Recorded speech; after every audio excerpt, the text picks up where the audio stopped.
하나가 되라 이렇게 말하지 않았어요.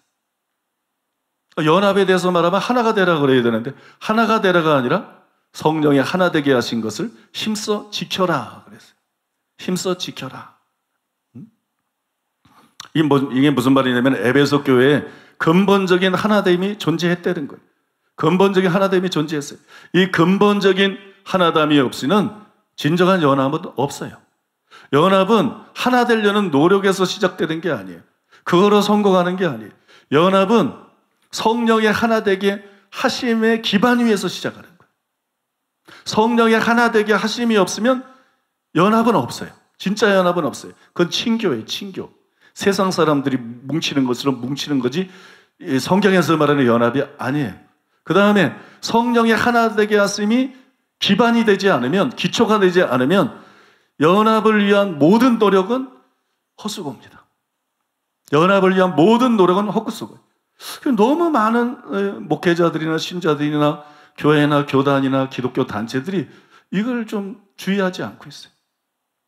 연합은 그냥 우리가 만납시다, 우리가 서로 용납합시다, 또 우리가 서로를 이른다고 연합이 되는 게 아니야. 그런다고 연합이 되는 게 아니야. 기독교의 연합은 왜 그러냐? 기독교의 연합은 이식수술과 같은 거야. 이식수술. 기독교의 연합은 그냥 한 자리에 모이고 악수하고 끌어안고 이러는 게 아니에요.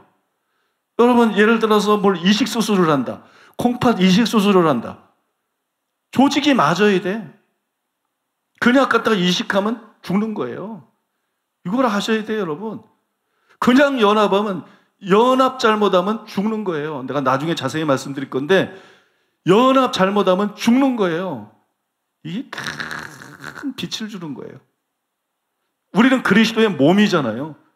그리스도의 몸이 연합하는 거지, 몸의 지체들이 연합하라는 얘기지, 그리스도의 몸의 지체가 아닌 사람이 연합하는 게 아니라는 얘기입니다, 여러분. 이게 맞아야 연합이 되는 거예요. 이 연합이라는 개념을 얼마나 잘못 알고 있는지. 그러니까 여러분, 이게 거부 반응이 일어난다고. 거짓 신자는 연합하려고 하면 거부감이 일어난다니까. 그게 거짓 신자한테만 일어나는 게 아니에요. 연합하려는 우리 안에서도 거부 반응이 일어난다고. 그건 연합할 수가 없는 거예요. 거짓 목사하고는 연합할 수가 없는 거고, 거짓 신자하고는 연합할 수가 없는 거예요. 여러분 믿으십니까? 그러니까 성령의 하나 되게 하심이 없으면 모든 연합을 위한 노력은 헛수고예요. 그럼 성령의 하나 되게 하심이 뭐냐? 여러분, WBC 주석에서 앤드류 링컨이 어떤 사회적 집단이 서로 마음이 맞는 것이 아니라 하나님의 영이 제공하고, 사람이 하는 게 아니에요. 이건 성령이 연합하신, 성령의 하나 되게 하나님의 영이 제공하고, 또한 교회 실존의 근거가 되는 통일성에 대한 언급이다. 어렵죠? 몰라도 돼. 여러분, 길성남 교수님도 성령의 하나 되게 하심에 대해서 뭐라고 말을 했냐? 이게 복음 안에서 주어진 것이다. 사람이 만들 수 있는 게 아니다. 복음 안에서 주어진 것이고 교회의 본질에 내재된 것이다. 무슨 얘기냐면 복음에 바르게 반응한 사람들 속에만 성령의 하나 되게 하심이 있어요. 그게 교회의 본질에 내재된 거예요. 교회라는 것은 구원받은 신자잖아요. 구원받은 신자의 본질에만 이게 존재할 수 있는 게 성령의 하나 되게 하심이 되는 거예요. 여러분 믿습니까? 그걸 여러분 19세기에 가장 탁월한 신학자라고 손꼽히는 그 찰스 하지 교수는 길게 설명을 했는데 안 읽을게요. 뭐라고 비유를 했느냐? 머리하고 몸하고 하나잖아요. 자, 이걸 제가 아주 쉽게 설명하겠습니다. 한 사람의 몸에는 여러 지체가 하나로 연합이 돼가지고 한 사람의 몸을 이뤄요. 그죠? 눈, 코, 입, 손, 다리, 그죠? 여러 지체가 하나가 돼. 그 다음에 이 지체들이 각기 따로 놀지 않아요. 눈이 볼 때 한 눈은 저쪽 보고 한 눈은 저쪽 보고 이러지 않아요. 어디를 보려면 눈이 같이 보고, 그죠? 어디를 가려면 한 다리는 뒤로 가고 한 다리는 앞으로 가고 한 다리는 옆으로 가고, 이게 아니에요. 옆으로 가든 뒤로 가든 앞으로 가든 이 한 몸이기 때문에 하나가 되어서 움직여. 어떤 일을 할 때 눈도 귀도 손도 발도 머리도 다 하나가 돼서 움직여. 그렇죠? 몸은 하나예요. 하나로 연합이 돼 있어. 근데 교회는 뭐냐? 교회는 그리스도의 몸이다. 그러면 몸은 왜 이렇게 여러 지체가 있는데 하나로 돼 있고 하나로 움직일까? 그거는 지체는 여러 가지지만 생명이 하나다. 한 영혼이 그 속 안에 들어있고 그 몸 안에 한 영혼이 들어있고 그 영혼이 몸 안에 들어있는 게 생명인데 그 영혼이 주는 생명이 한 생명이다.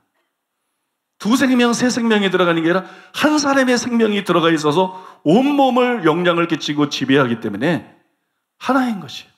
마찬가지로 그리스도의 몸 된 교회는 여러 성도들이 몸의 지체를 이루죠.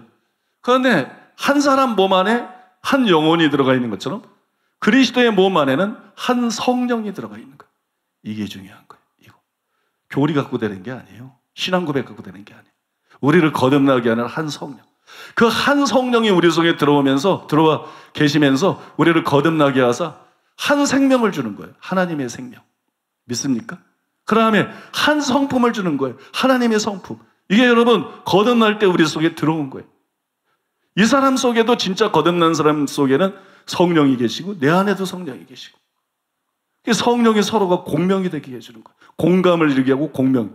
이 사람 속에도 하나님의 생명이 있고 내 안에도 성령을 통해서 하나님 생명이 있고 뭐 피부는 문화는 국적은 다 다를 수 있어도 이 사람 속에도 하나님의 성품이 있고 내 안에도 거듭난 하나님의 성품이 있고 믿습니까? 이게 서로가 서로에 대해서 동질감을 느끼게 만드는 거예요. 동질감. 그래서 하나가 되는 거예요. 우리가 따로가 아니구나. 우리가 한 몸이 그리스도의 몸 된 교회 한 몸이 되었구나. 여러분 믿으십니까? 그리스도의 몸 된 교회 한 몸이 되었구나. 우리가 예수님 안에서 하나고 한 피 받아 한 몸 이룬 진짜 형제요 자매들이구나. 이런 동질감과 하나됨을 불러일으키는 것. 이것이 성령의 하나 되게 하심이에요. 성령이 복음을 통해서 사람을 거듭나게 하셔서 네? 그리스도의 몸 된 교회의 지체가 되게 하시고 그 다음에 그 성령이 주시는 새 생명과 성령이 주시는 새로운 성품을 통해서 하나가 되게 하시고 일체감을 느끼게 하는 거예요. 일체감을 느낄 수 있게 하는 거예요. 이게 성령의 하나 되게 하심입니다. 이런 성령의 하나 되게 하심이 없으면서 목사들이 연합을 떠든다. 그건 다 쇼입니다. 교단들이 교계가 교회가 큰 연합이 아닙니다. 이런 성령의 하나 되게 하심이 그 목사 안에 있어야 되고 그 단체 안에 있어야 되고 구성원들 그 교회 구성원들 안에 있어야 되는 거예요. 여러분 믿으십니까? 설명이 너무 쉽죠? 여러분 성령이 하나 되게 하시면 사람이 거듭나는 순간에 생겨나는 거예요. 그때 성령에 의해서 고린도전서 12장 13절에 말한 것처럼 성령으로 세례를 받아 우리가 한 몸이 되었다. 그 성령 세례 말하는 거 아니죠?